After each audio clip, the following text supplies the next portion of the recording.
Hello friends, ഇന്ന് നമ്മൾ important ആയിട്ടുള്ള ഒരു തിയറത്തെക്കുറിച്ച് നമുക്ക് നോക്കാം. പൈതഗോറസ് തിയറം നമുക്ക് നോക്കിയാലോ. In a right angle triangle the square of the hypotenuse side is equal to the sum of the squares of the other two sides.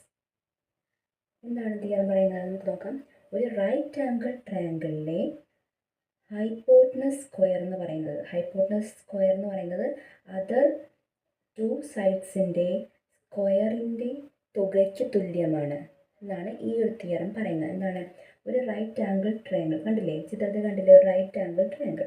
ഈ ട്രയാങ്കിളിന് hypotenuse square, hypotenuse എന്ന് പറഞ്ഞാൽ ഏറ്റവും നീളം കൂടിയ സൈഡിനെയാണ് നമ്മൾ ഹൈപ്പോട്ടനസ് എന്ന് പറയുന്നത്.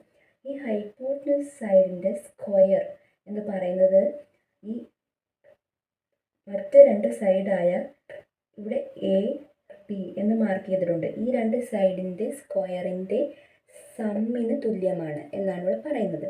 ഈ ഒരു സി എന്ന് പറയുന്ന സൈഡാണ് ഹൈപ്പോട്ടനസ്.